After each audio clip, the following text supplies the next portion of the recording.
the point is, this was kind of took hard work to get to Dubai. Now I'm getting on to the next level.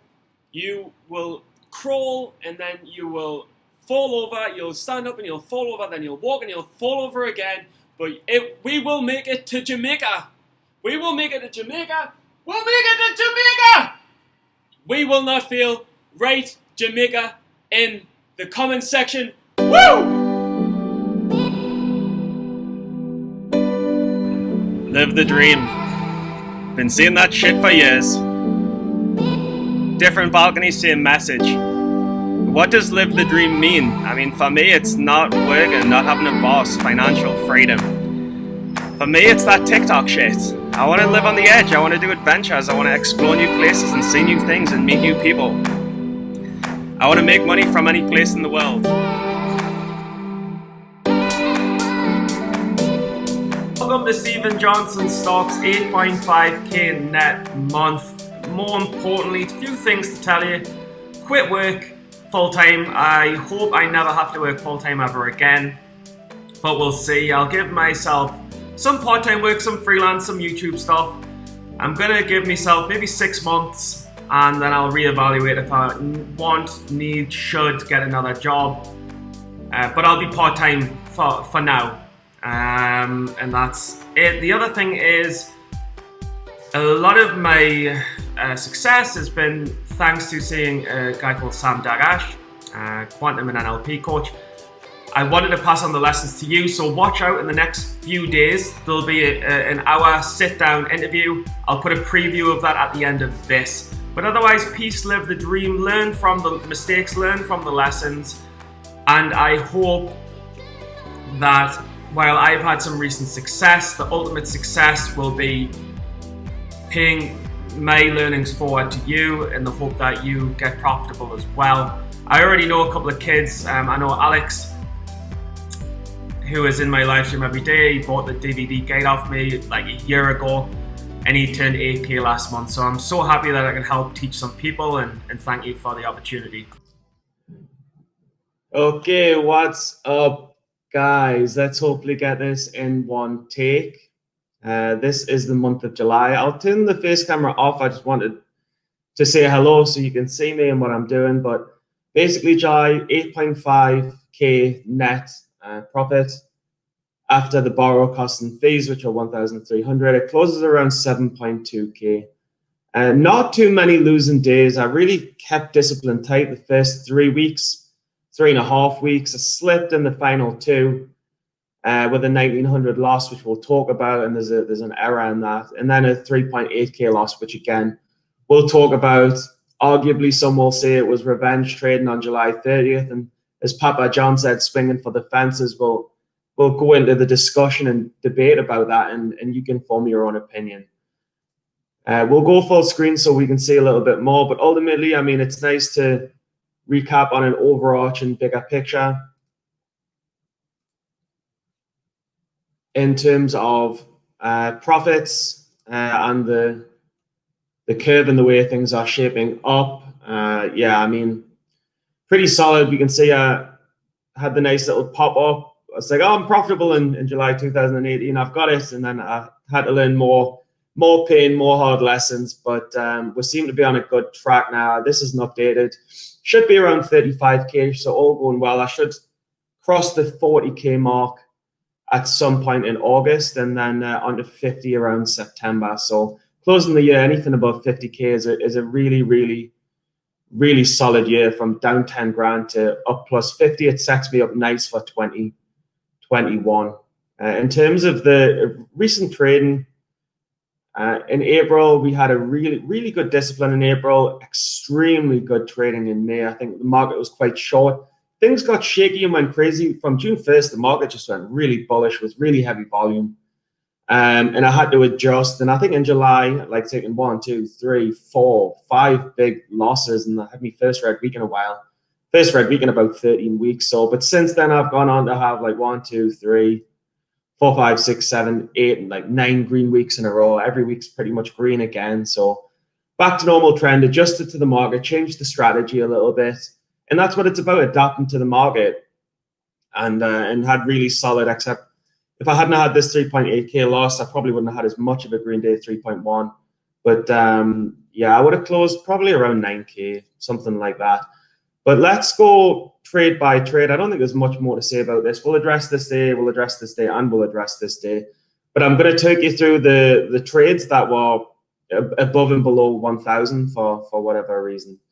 So the first trade that I took, or one of the trades that I took, which was above 1,000, was AIHS. Again, not really following rules too much. This is a very too many lines on here. This is a very bad chart. Ultimately, we've got a downtrending chart. We've got constant gap up and fail, gap down, gap up and fail, gap up and fail. This has more volume. It kind of spooked me. And I mean, when it initially gapped up, I regret not like staying short the next day, because there's this huge downside from 2 to 70 cents. I mean, I should be swinging these short. The borrows weren't that expensive. I can swing short these days now. But just so you know, I was short on this day. It's a 10 million floatish, I think maybe 8 million. It says 15 on stocks to trade, but there's some institutional ownership. And if we just go to the day, I can show you my broker and my trades on this. So this is on the day where it first gapped up. Here's the other smaller gap ups. And I mean, you can see I was just early, that's all. I need to work on maybe taking less trades, because these broker fees add up. I think I paid about $3,000 in commissions. So I mean, if I took half the trades but took more size, it would have been like an 11, 10, easily a 10K a month if I had half my commission costs, because commission's 8. But this is really just being way too early. Shorting on the way up. I mean, I caught the top, but I mean, fuck, like if that wasn't the top, I would have been in trouble. I shorted way early. It ran more than I thought. The volume was heavier than I thought. And then I covered on the way down and left too much on the table. So not really what I would say is a perfect trade. For sure, I underestimated the volume and ultimately kind of paid for it. I didn't pay for it. I took too many early shorts all the way up, and then I was covering on the way down. But it could have been a 2.2K, 2.5K trade if I took this. I think the lesson ultimately is when it's trading, when you're getting like 400,000 a minute pre-market, you need to let these things top out. You want to be at least, I mean, especially the opening minute candle, 3 million on a $2 stop. Like, you need to be looking for the first red candles. I mean, if this had gone higher, it would have been 1,000, 2,000, 2,500 loss. So I was really over aggressive on AIHS. Luckily, this one came down, so it was a 1.4K trade. But the strategy there of adding pre-market is not the strategy I wanted to take, and I almost quit trading pre-market over this trade. The next trade that I took was missed. This was a 1.9K loss. And again, it's a gap and crap setup. It's a terrible, again, like a bad long-term chart. Was in the 24s. You've got this horrible death drop gap down that took it down to the 6s. The first gap up, again, it's a low floor, 200 million. It's just another example of us getting caught off guard with the volume. Let's see the gap up day on mist, if we can find it. It's more like the 23rd of the month. Yeah, here we go. The thing with mist is that it started taking off at around 7:45, but again, pre-market, I mean, if we look at the volume pre-market, you've got like 200,000-ish. It's very strong pre-market. Opening candle, 3.7 million. Again, when you're getting this kind of crazy volume, like we're used to getting 500, 600, 7,000 opening minute. And generally on around that, you'll see the stock at least spike and come back down 50%, 60%, 80%. And whether it double bottoms, higher lows, reclaims V up and goes after that, that's fine. But with this level, and I mean, this did that, but the 3.5 million volume is a sign that it's a little bit too, there's too much demand, there's too many buyers, and the pre-market is pretty heavy as well. In terms of missed, again, I'm shorting way too early pre-market on the way up, adding into the push, and then I'm having to take a cover when it doesn't break down. I think the 3.5 million opening candle is a very good indicator that this could be a gap crap reversal, not just a gap and crap. So with MIST, again, it is a terrible chart. I don't honestly mind. I mean, the pre-market volume is not massive. It does look like it's going to maybe, I think a safer short would be to let it break VWAP and short risk enough VWAP.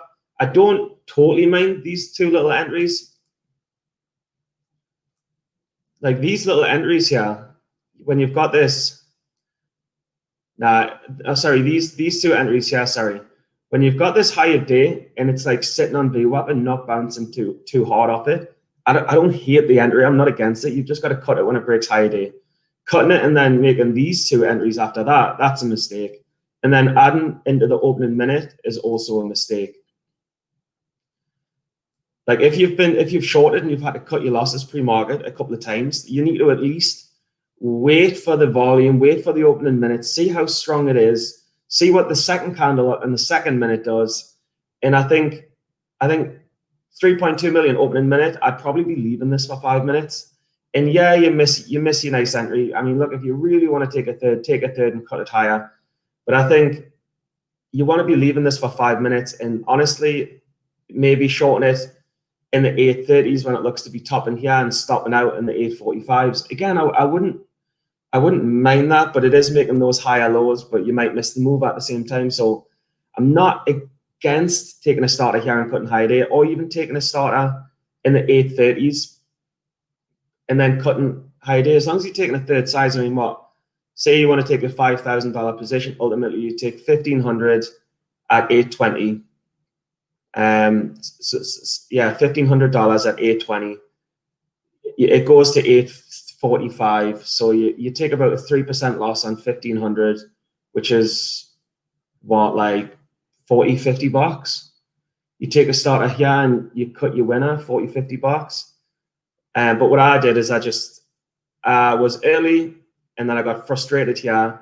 And then I'm pretty positive when it did break down, I started shorting into this move of the breakdown, got stubborn, didn't respect this higher low.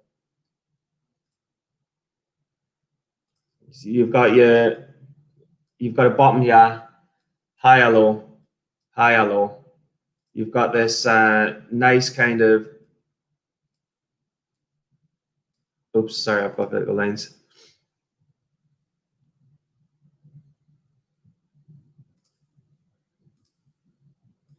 You've got this nice ascending line on this triangle wedge break, and then it pushes. So yeah, that is missed. And missed actually held up. It's been doing all right. It's not come down yet. Wouldn't be. I mean, it's like a gap fill pattern. I don't really believe in gap fills, but this is actually a gap fill that kind of worked.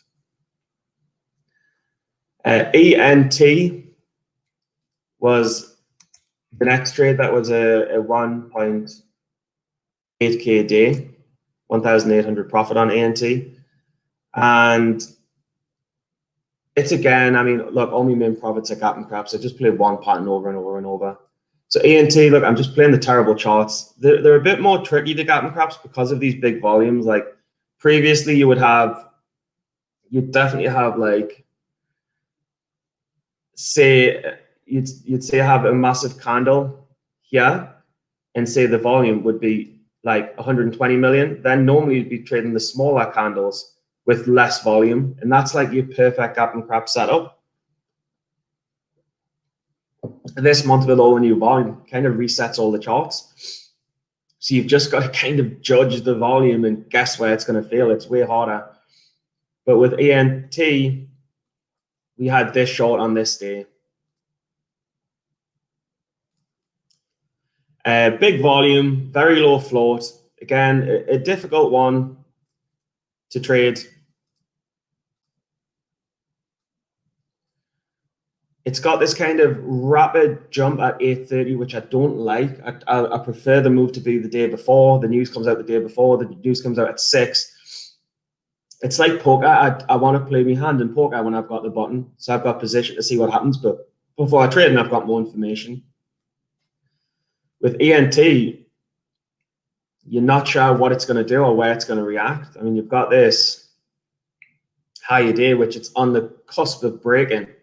So again, all you can do is like how much volumes are trading pre-market, a couple of 100,000 every minute, which is a lot, but not crazy. Opening minute, you've got 1.5 million. So for this, I'm thinking it's not trading huge volume pre. The opening minute's not crazy as well.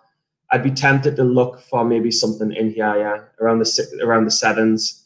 You can add into this double top and then let it break down. And honestly, once it starts to break down, I've got a real problem with holding on to winners. I really need to focus next month on holding on to winners because you do all the hard work at 670 and then it goes back down to 3. With ANT, the way I actually played it, again, I was taking starters pre-market, which again, I don't mind taking the starter pre-market. I mean, it's trading a couple of 100,000. Like you don't know. Like hindsight trading is so easy. At the time, you don't really know what you're doing. So you've got the short here where you think it's going to break down. Cut when it breaks higher day, which is perfect. So I mean, I'm really don't mind how I traded this at all. I mean, like I say, it was a 1.8K trade, so I shouldn't mind how I traded it. But we can see like it rockets up. Maybe I'm a little bit early, but it's fine. It's take a starter, add into the starter, cut when it breaks the high of the day. Just leave it till the opening minute. The opening minute's not crazy volume. Like I say, we're around 1 million volume. So I'll take a touch here, hit the top of the short with a starter, add into the winner. I missed the double top. I'm adding in maybe a little bit too soon, but again, hindsight trading, it's much easier. Again, way too many trades, very scattered. But I'm basically just building into a winner. My top entries up here. Here's the double top. I kind of add into the double top. I don't add again because I'm a bit scared I might have to cut it if it breaks the high of the day. But once we get this confirmation, I'm just short and covering, short and covering, short and covering. It's hard to see, but we've actually got this. And I actually took that all the way down. You can see I'm covering till around the 4s. But like ANT is a weird one. So you definitely have your initial entries short here. And then it's kind of like waiting for this almost descending triangle to break down. And in hindsight, it's very choppy, but it's quite simple. If I just need to recognize these patterns, not lowering the average, shortening into winners too quickly. It's more a case of getting the good entry at the top, which I got, finding an entry pre-market without too much size, which I did. Didn't get it, cut it, but that's fine. I'll do that again and again. Short the top. Don't be too aggressive. I'm often too aggressive building into moves. Don't be too aggressive building too quickly, building size too quickly, lowering your average too quickly. Stocks don't go straight down. They can tend to bounce. So just play off the descending triangle. It's working perfectly off the descending short, short, short. And then don't cover too early because I'm like covering in the 5s. Let it go down. There's a lot of room for this to go down. It's up in the 7s. It can go all the way. Like, look, if I'd held it down in the 2s. And I do get better at taking these. You'll see it in the upcoming trades that I do tend to get better. Now, we're getting more towards the end of the month now. This is the 28th of July. And this is just a profit and loss. And I just want to show you guys this because this is an example of when things were going really quite well, as about 7 grand up on the month. And I'm thinking, all right, I want to really close this month well now. I'm kind of gunning for 10K. And my trading is really spot on. I'm really in a good groove. And when you're in a really good groove, that's when things can really go wrong. So it's like, oh, look, I'm 1, 2, 3, 4, 5, 6 on 6, trading really well. 6 out of 6. This is like a 8, 1.2, 1.3, 1.4, like a 1.4K day. And then I get frustrated with Mara. Now, Mara is also a really interesting play. What I love about Mara is everyone's expecting this to come down. And it's a really cool chart because you've got a number of breakouts here. You've got this breakout. And you've got this breakout. Now you've almost got this breakout. So there's a number of breakouts here, but the more important daily trend that you need to watch here is I was shorting this on this day, I shorted it on this day, I shorted it on this day, and it just wasn't coming down. But what I wanted to show you guys is this break. This break is a really clean squeeze up, and I know Roland made a lot of money off this, but you can buy the higher low, the double bottom on the daily here on the 176. It's a really clear break, and all the shorts are waiting for this to come down. This is meant to be the first red day here, and it's not the first red day.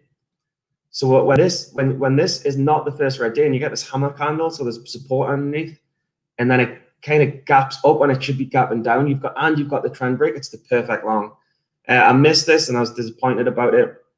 But what I want to talk to you about more is I played this first red day, and it didn't break down, and I got frustrated, and then this led me to short KNDI. And this is where the rule of not trading tired and drunk comes, because I'm freelance at advertising now, but I just quit my full-time job after 7 years. Went out for a nice meal with the owner of the company to thank us for doing the 7 years or 6 years with him. We had a couple of beers, and I had a couple of beers at home. Like, I was emotionally a bit of a mess because I was like, I've just quit my job for like 7 years, and now I'm freelance. And I'm probably going to be not relying on trading, but like I've got a ton of savings, but like I've just quit my advertising job. Like, am I done full-time working forever? Am I done with advertising forever? I had a couple of beers. I'd been working 9 till 6, and then I traded 7 till 11, and then like at like 11:30 at night, which is like 3:30 Eastern time, after 15 hours of being at work, I got frustrated when Mora didn't break down. And I just thought, I'm going to take this. I'm going to take this short because I was up 600, 700 all day. Give most of it back on Mora. I was like, fuck this. I want the 1,000 day. I want the 10,000 month. And I made the fundamental rule of playing for profits, not playing the pattern. And when I played for profits, not the pattern, like I really fucked up. So this ultimately, I mean, electric vehicle sector is hot. This gap up is just a fucking huge squeeze. And like, if I had have held, which my discipline's pretty good. I've been trading for 4 years now. Never took a loss over 5,000. 5.2, I think, was my biggest loss ever. This was 3.8K. I've took like 3,000 losses, 5,000 losses, and several 2,000 losses, and many 1,000 losses. But KNDI, look, I was just tired. I was drunk. Sorry, I'll put that on mute. I was tired and I was drunk, and I was frustrated and I was emotional, and I made all the psychological mistakes you can make. Shorted on the way up, and then obviously I shortened off the double top. Didn't happen. Like, there's so many things wrong with this. Like, high volume, lowish flow. I'm not sure the flow, but high volume, breaking news, midday squeeze. And I just adding to a short, not taking third size and adding to the winner, adding and adding and adding, more size and more size and more size. Fastest way you can have a broken account. Luckily for me, like, I've got a tolerance. Even if I've drank some wine, I've got a tolerance where I'm like, once I go near 4,000 or 5,000, I'm like, and I've never been down. I've never even seen 4,000 or 5,000 more than 2 or 3 times in 4 years of trading. Like, over 4 or 5 years, I've saw me negative 4,000 or 5,000 3 or 4 times. And every time I say it, I'm like, I'm never going there again, ever. Until maybe I'm having 20K days, then that's different. But yeah, I was down about 4.8, 4.9, got a little dip, and I was just out for 3.2. Would have been nice to be out for about 2-ish, but like, look, it's a bad trade and I deserve to be punished. So that 3.8K loss, it kind of put me in the spot where I was like up like 3,500, 4,000 on the month. And we can just reflect on this. So missed was the 1.9K loss, but I'm doing all right. Like, I had a bit of a slow, stubborn week here. And then I was like, I had a pretty all right month. Like, I'm up 5K. I'm on for a 10K a month. And this week's really slow, but I was working in advertising a lot, so I couldn't really trade. I was actually in work a couple of days that day, so I couldn't really trade this week, which explains the small day. And then on this day, yeah, this was the day when I'd obviously had the meal, work 15 hours.